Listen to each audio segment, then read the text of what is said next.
Seguimos en nuestro cuarto programa del Martillo de las Brujas en Radio A, la radio del municipio de Avellaneda.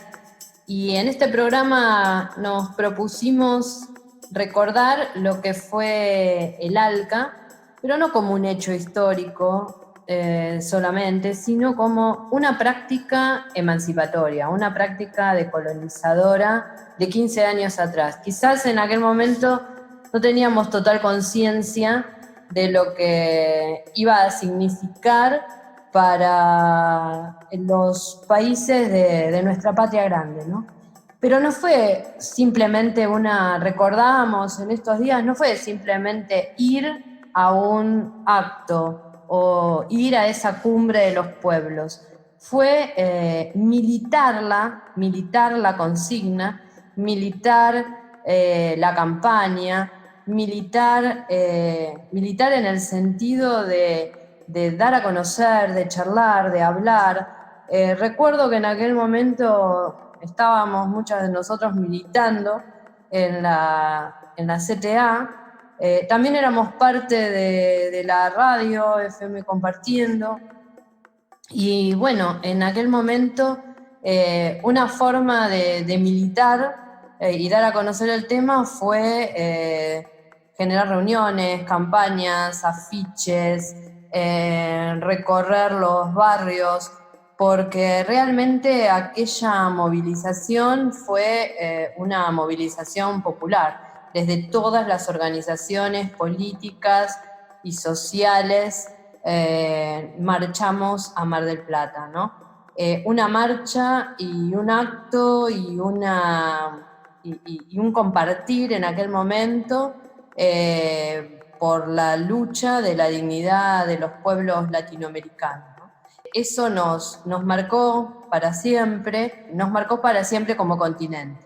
Una lucha, como bien decías, Mónica, por la dignidad, donde en Mar del Plata ese 5 de noviembre se dieron dos cumbres, ¿no? Una cumbre que se daba en el Hotel Provincial y otra cumbre que era la del pueblo, que fue la del pueblo, ese 4 y 5 de noviembre del 2005, donde se marchó y donde hubo un estadio lleno de militantes, el multiestadio de Mar del Plata, nos encontraba diciéndole no al ALCA. Pero ¿qué era el ALCA? ¿De qué se trataba esto?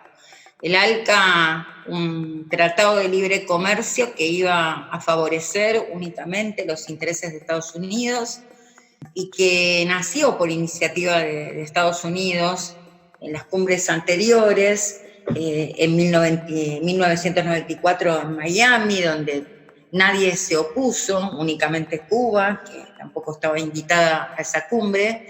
Después, en el 2001, en Canadá, el único que se había puesto en desacuerdo fue Chávez. Y en el 2001, la Argentina, que estaba representada entonces por el expresidente de la Rúa, es ahí donde se propuso que la Argentina fuera sede para la firma de este acuerdo del ALCA, ¿no? Ese era el contexto previo al encuentro de Mar del Plata, todo listo para que Estados Unidos cumpliese una vez más el objetivo de disfrutar y de quedarse con los frutos del desarrollo y de los recursos de todos los países que componen América, ¿no? Pero ¿qué era lo que se debatía finalmente en este ALCA? ¿Y por qué el pueblo le decía que no? En ese momento histórico, que fue un hito en el debate sobre lo que era un modelo de integración frente a un mundo globalizado. Era un modelo que contemplaba el liderazgo hegemónico de Estados Unidos y la subordinación de nuestras economías.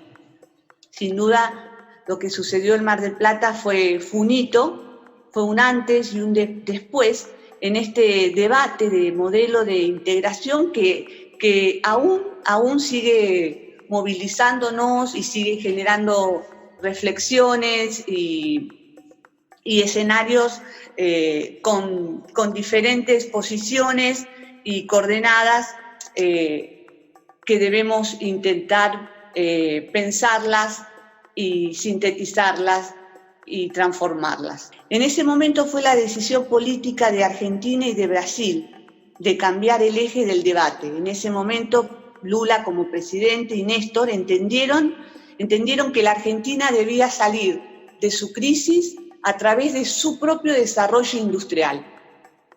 Y para cumplir ese objetivo, Brasil era un actor fundamental. Entonces, en ese debate, Lula y Néstor decidieron dar un giro en el modelo de la relación bilateral y apostaron a ser socios, no meros importadores y exportadores de productos.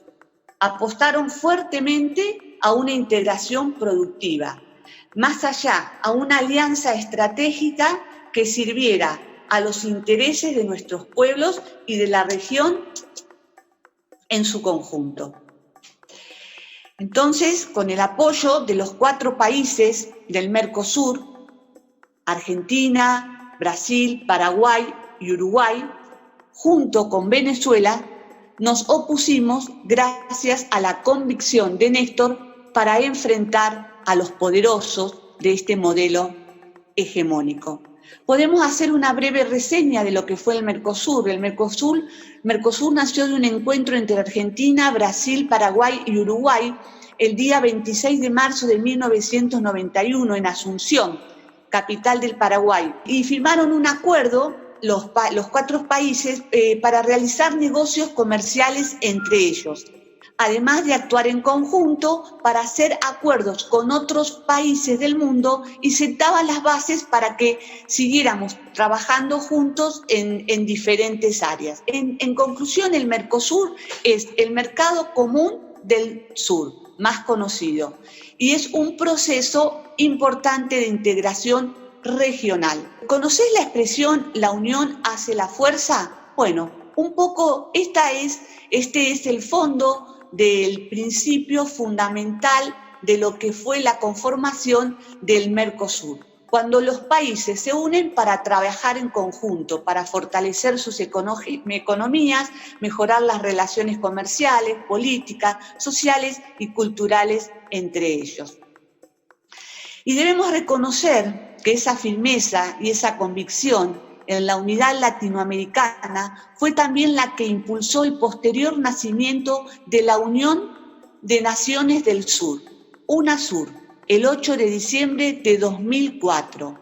En la reunión de presidentes de América del Sur, en Cusco, Perú, se creó la Comunidad Suramericana de Naciones Unidas que posteriormente daría paso a la conformación de UNASUR.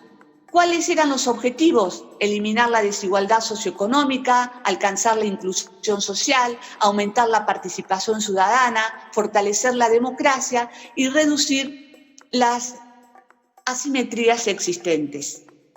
Es como que en la creación del Mercosur y la UNASUR nos enseñaron, Néstor, Lula, y luego Correa, Evo se fueron sumando, ¿no? Y obvio que Chávez, a ser estratégicos y a pensarnos y a pensar de manera regional, algo que nos veníamos olvidando por esa, como decíamos cuando iniciamos el programa, por esa colonización política que vivió nuestra patria grande, ¿no? Entonces, esa es el primer aprendizaje de esta práctica liberadora que fue el no al ALCA y que hoy, creo, sigue vigente en cada una de las luchas de los pueblos de nuestra patria grande.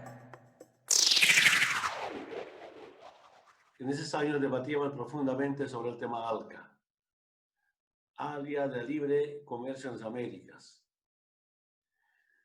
No sé en qué momento, en qué evento dijimos que hay que mejorar el término. Estados Unidos debería perfeccionar y cómo. En vez de que se llame Área de Libre Comercio de las Américas, debería llamarse, en vez de ALCA, ALGA, Área de Libre Ganancia de las Américas.